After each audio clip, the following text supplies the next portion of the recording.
திருச்சி பகுதி மக்கள் உங்கள் அனைவருக்கும் என்னுடைய வணக்கம்.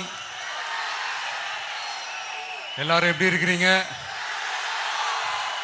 காலையில் எல்லாரும் சாப்பிட்டீங்களா? ரொம்ப நேரமா வெயிட் பண்றீங்க போல. இந்த சீக்கிரம் முடிச்சிடுறேன். கேஸ் பிரச்சனையெல்லாம் எப்படி இருக்கு? சரியாயிடுச்சா? சால்வ் ஆயிடுச்சா? கேஸ்லாம் புக் பண்ணீங்கன்னா புக் ஆகுதா? இந்த கேஸ் பிரச்சனையினால எவ்வளவு பிரச்சனைகள், எவ்வளவு டீ கடைகள் மூடிட்டாங்க, எவ்வளவு ஹோட்டல்ஸ் மூடிட்டாங்க, இதனால எவ்வளவு கஷ்டங்கள், எவ்வளவு நஷ்டங்கள். அவங்களாச்சும் கொஞ்சம் உஷாரா இருந்திருந்தாங்கன்னா இந்த கேஸ் தட்டுப்பாடை கொஞ்சம் கண்ட்ரோல் பண்ணியிருக்கலாம். இவங்களாச்சும் கொஞ்சம் முன்னெச்சரிக்கையா இருந்திருந்தா அட்லீஸ்ட் நம்ம ஊர்லயாச்சும் இந்த கேஸ் தட்டுப்பாடை கொஞ்சம் கண்ட்ரோல் பண்ணியிருக்கலாம். இவங்க ரெண்டு பேரும் தான் இதுக்கு காரணம். ஆனா நம்ம ஸ்டாலின் சாரை கேட்டீங்கன்னா நமக்கு அதுக்கும் சம்பந்தமே இல்லையே அப்படின்பாரு. ஆனா அவரு வீட்டில் ஏதாவது ஒரு ரைடுனா, அவரு வீட்டில் ஏதாவது ஒரு பிரச்சனைனா டெல்லிக்கு பறந்து போயிட்டு வருவாரு. இந்த கேஸ் சிலிண்டர் பிரச்சனைக்கு கொஞ்சம் டெல்லிக்கு பறந்து போயிட்டு வரலாம்ல, கொஞ்சம் பிரயோஜனமா வச்சு இருக்கும்ல. கேஸ் சிலிண்டருக்கு மானியமா 100 ரூபாய் தருவேன்னு சொன்னீங்களே, என்ன ஆச்சு? கரும்புக்கு ஆதார விலையா 4000 ரூபாய் தருவேன்னு சொன்னீங்களே, என்ன ஆச்சு? இந்த ரேஷன்ல சர்க்கரை 1 கிலோ எக்ஸ்ட்ரா தருவேன்னு சொன்னீங்களே, என்னாச்சு? ரேஷன்ல உளுந்தம்பருப்பு கொடுப்பேன்னு சொன்னீங்களே, என்னாச்சு? நானும் இது எத்தனை வாட்டி ரிப்பீட் பண்றதுன்னு எனக்கு தெரியல. நீட்டை ரத்து செய்வோம்னு சொன்னீங்களே, என்னாச்சு? ஸோ எதெல்லாம் அவரால் செய்ய முடியாதோ அதையெல்லாம் பொய் வாக்குறுதிகளாக கொடுத்து ஏமாத்துறது தான் இவருடைய வேலையே. இப்போ அடுத்த செட் ஆஃப் இந்த பொய் வாக்குறுதிகளை ரெடி பண்ணிட்டாரு. அதனால அவரை மாதிரி நாங்க பொய் வாக்குறுதிகள்லாம் கொடுக்க மாட்டோம். மக்களுடைய தேவைகள் என்னன்னு சரியா புரிஞ்சுக்கிட்டு அதுக்கேற்ற மாதிரி தான் நாம செயல்படுவோம். 6 சிலிண்டர்கள் தாய்மார்களுக்கு கட்டணம் இல்லாம அன்னபூர்ணி சூப்பர் 6 திட்டம் சொன்ன மாதிரியே நிறைவேற்றுவோம். கல்யாணம் ஆகி போற நம்ம தங்கைகளுக்கு 1 பவுன் தங்கமும் பட்டு சேலையும் சொன்ன மாதிரியே கொடுப்போம். 60 வயசு வரைக்கும் இருக்கிற குடும்ப தலைவிகளுக்கு மாதந்தோறும் 2500 சொன்ன மாதிரியே கொடுப்போம். என்னுடைய அம்மா, அக்கா, தங்கைகள் எல்லாருமே தமிழ்நாட்டில் எந்த மூலையிலிருந்து எங்க வேணாலும், தமிழ்நாட்டுக்குள்ள எந்த பஸ்ல வேணாலும் ஃப்ரீயா சொன்ன மாதிரியே ஃப்ரீயா போகலாம். கல்வி, ரேஷன், மருத்துவம், குடிநீர், சாலை வசதி, பஸ் போக்குவரத்து, இந்த மாதிரி அடிப்படை விஷயங்கள்ல தான் எங்களுடைய முதல் கவனம் இருக்கும். நான் ஏற்கனவே சொன்னது மாதிரி நிறைய கவர்மெண்ட் ஸ்கூல்ல இந்த டாய்லெட் வசதிகள்லாம் சரியா இல்லை, அதை சரிப்படுத்தணும்னு சொன்னோம். உடனே இதெல்லாம் ஒரு பெரிய விஷயமா அப்படின்ட்டு சில அறிவாளிங்க கேட்டாங்க. அந்த அடிப்படை வசதிகள் இல்லாததுனால தான் ஒரு 12th ஸ்டாண்டர்ட் படிக்கிற பொண்ணு ஒரு அவசரத்துக்கு ஒரு காட்டு பக்கம் ஒதுங்கினாங்க. என்னாச்சு? இந்த உலகத்தை விட்டே போயிட்டாங்க. அதுக்கு என்ன காரணம்? இந்த மாதிரி அடிப்படை வசதிகள் இல்லாததான் காரணம். அதனால் என்னுடைய தாய்மார்களே, உங்களுக்கு பாதுகாப்பு இல்லாத இந்த அடிப்படை வசதிகள் கூட செஞ்சு கொடுக்காத இந்த தீய சக்தி திமுக அரசை என்ன பண்ணலாம்? தூக்கி வீசி எறிவோமா? எதுக்கு இப்ப அங்க இங்க சுத்திக்கிட்டு நம்ம ஊருக்கே வருவோம், நம்ம திருச்சிக்கே வருவோம். இங்க ஒரு மந்திரி இருக்கிறாரு, நகராட்சி துறையில வேலை வாங்கி தரதா சொல்லி கோடிக்கணக்கான பணத்தை லஞ்சமா வாங்கிக்கிட்டு தகுதியானவங்களுக்கு எல்லாம் வேலை வாய்ப்பு கிடைக்காத அளவுக்கு பண்ணிருக்கிறாரு. இதெல்லாம் எவ்வளவு பெரிய ஒரு ஏமாத்து வேலை. அதனால நம்ம தம்பி தங்கைகளே, உங்களுக்கு இந்த வேலை வாய்ப்பை பறிச்ச இந்த ஸ்டாலின் சார் சர்க்காரை என்ன பண்ணலாம்? தூக்கி வீசி எறிவோமா? உங்களுக்கு இந்த பாதுகாப்பு இல்லாத, சட்டம் ஒழுங்கு சரியில்லாத இந்த தீய சக்தி திமுக அரசை என்ன பண்ணலாம்? தூக்கி வீசி எறிவோமா? நகராட்சி துறையில மட்டுமே 1000 கோடிக்கு மேல ஊழல்னா, அப்ப மற்ற துறையில எல்லாம் கொஞ்சம் கணக்கு போட்டு பாருங்க, தலையெல்லாம் சுத்தி போயிடும். நான் கொஞ்ச நாளைக்கு முன்னாடி சொல்லியிருந்தேன், இந்த ஸ்டாலின் சார் டாக்ஸ் அப்படின்ட்டு, இந்த ஜிஎஸ்டி மாதிரி எஸ்எஸ்டி, அதை பத்தி அவங்க வாயை திறக்கலைங்க. என்னமோ அவங்களே ஒத்துக்கிட்ட மாதிரி இருக்குது. ஆமா, இப்படி ஒரு டாக்ஸ் இருக்குது அப்படின்னு அவங்களே ஒத்துக்கிட்ட மாதிரி ஆயிடுச்சு.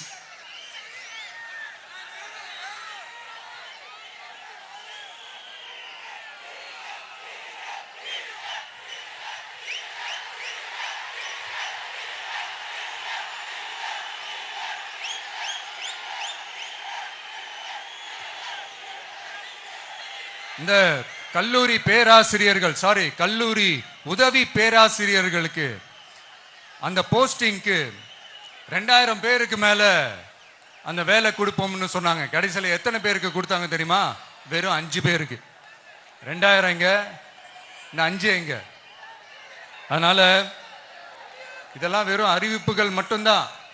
இந்த மாதிரி லட்சக்கணக்கான காலி பணியிடங்களை நிரப்புவோம்னு சொன்னாங்க. அதுவும் என்ன ஆச்சுன்னு தெரியல. இதெல்லாம் வெறும் அறிவிப்புகள் மட்டும்தான். இதனால ஒரு யூஸுமே கிடையாது. யூஸ்லெஸ் கவர்மெண்ட் இது. அது மாதிரி 100% ஒரு நியாயமான ஒரு ஆட்சியை நாம கொடுப்போம்ங்க. 100% நீங்க இந்த விஜய நம்பலாமுங்க.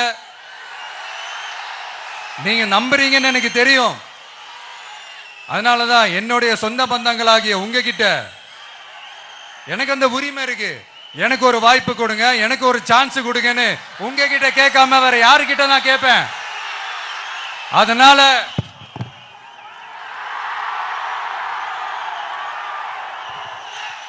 எனக்கு ஒரே ஒரு வாய்ப்பு கொடுங்க.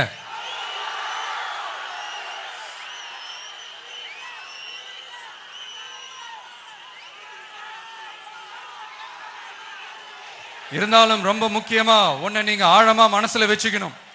இந்த எலெக்ஷன்ல திமுக ஏலத்தில் எடுத்திருக்கிற கல்லாப்பெட்டி கூட்டணியோட சேர்ந்து, அப்புறம் நாம ஏற்கனவே சொன்னோமே அந்த மற்றும் பலர் கூட்டணின்னு ஒண்ணு இருக்குல்ல, அவங்களோடும் கள்ள கூட்டணி போட்டுக்கிட்டு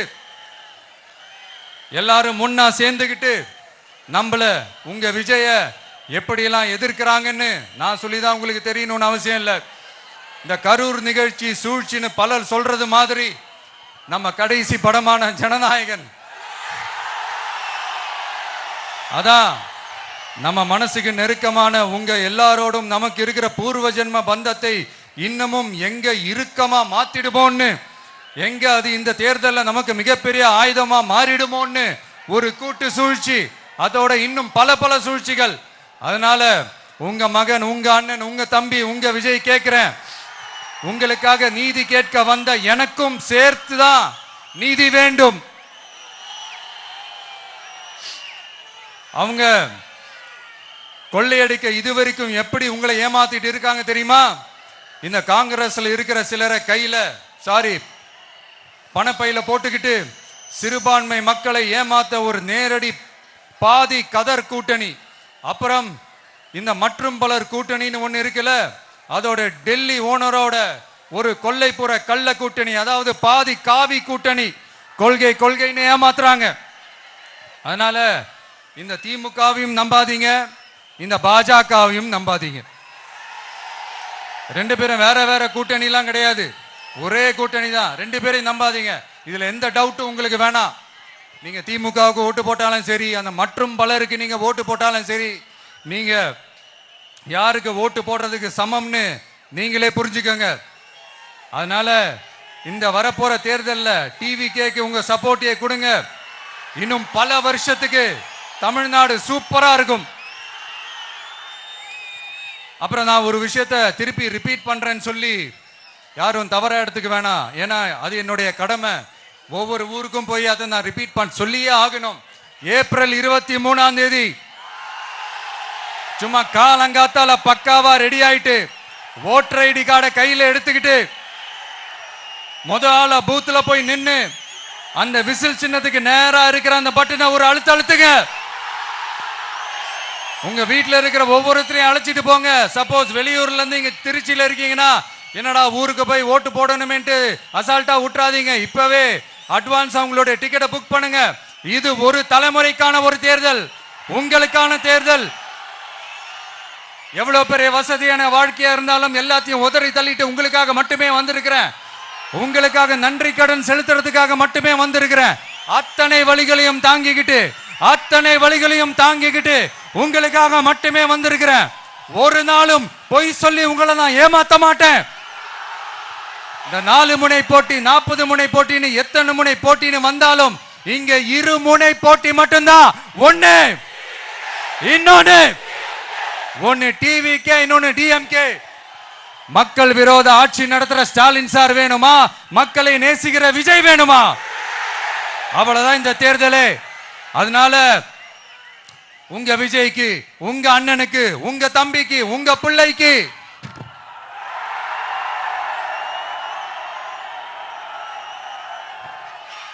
ஒரே ஒரு வாய்ப்பு கொடுங்க. தயவு செஞ்சு விசில் சின்னத்துக்கு ஓட்டு போடுங்க. இது ஒரு விசில் புரட்சி தேர்தலா இருக்கணும். இங்க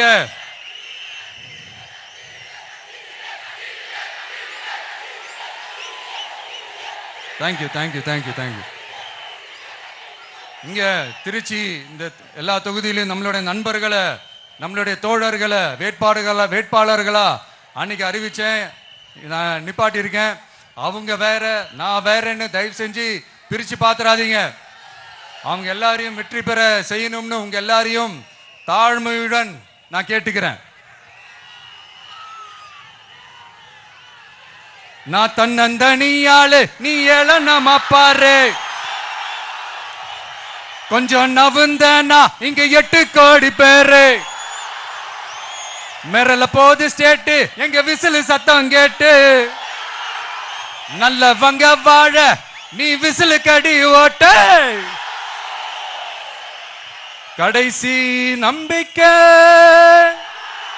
மக்களை தேடி வருது. அதை இறுக்கி புடிச்சு ஒரு வரலாறு எழுது. உங்க விஜய் நான் வர. விசில் அடிக்க ரெடியா?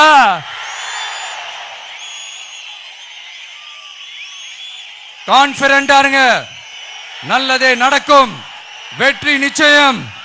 மீண்டும் சந்திக்கும் வரை நன்றி, வணக்கம்.